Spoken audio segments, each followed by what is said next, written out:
आज मी वडी बनवलेली. घरामध्ये सगळ्यांना आवडते. वडीची पाने होती घरामध्ये. बेसन मी अंदाजाने घेतलेलं. लसूण आणि मिरची मिक्सरमध्ये बारीक न करता मी ठेचून घेतलेलं. हळद,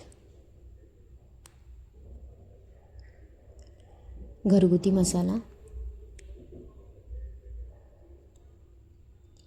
थोडासा लाल तिखट, चवीनुसार मीठ, भरभरून तीळ खूप आवडतात.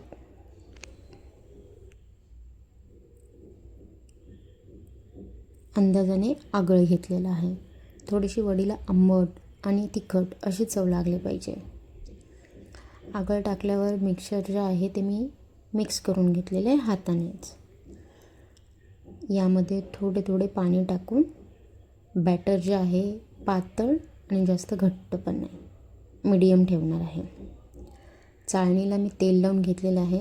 जसे माझ्या वड्या थापून होतील तसं मी त्याच्यामध्ये रोल करून ॲड करत जाणार.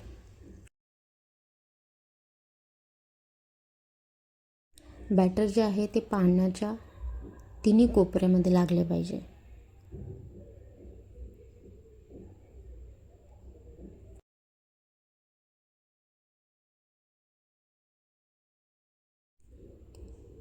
बेसनने कवर झाल्यानंतर त्याच्यावरती दुसरं पान ॲड करायचं. सेम त्याच्यावर बॅटर ॲड करून घ्यायचे. असंच करत करत थर्ड पानही ॲड करायचं आहे. असे एकमेकांवरती पानं ॲड करून गोल रोल करून घ्यायचं आहे आपल्याला.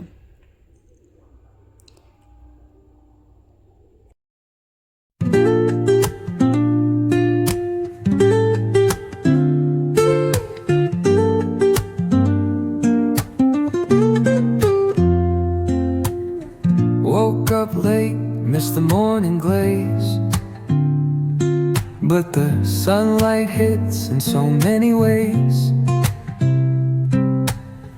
Grab my shade. अशा प्रकारे रोल करून तेल लावलेल्या चाळणीमध्ये ठेवून द्यायचं आहे.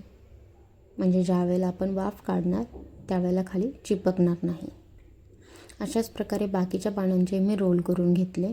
टोटल 3 रोल झाले माझ्या पूर्ण बॅटर आणि पानांमध्ये.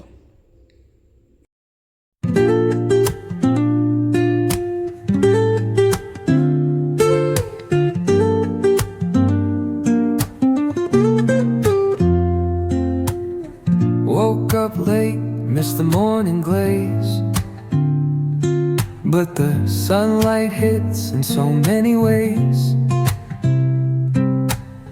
Grab my shade. चाळण बसेल असा एक मोठा टोप घ्यायचा आहे. त्या टोपामध्ये 2 ते 3 ग्लास पाणी ॲड करायचं आहे आणि मोठ्या फ्लेमवर पाणी पूर्ण गरम करून घ्यायचं आहे.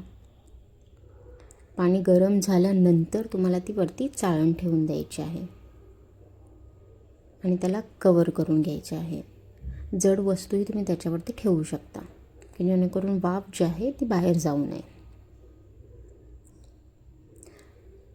10 मिनिटांनंतर गॅस बंद करून घ्यायचा आहे. थंड झाल्यानंतर चाळण बाहेर काढून घ्यायची आहे. आता याच्या मी वड्या पाडून घेणार आणि त्याच वड्या फ्राय करून घेणार.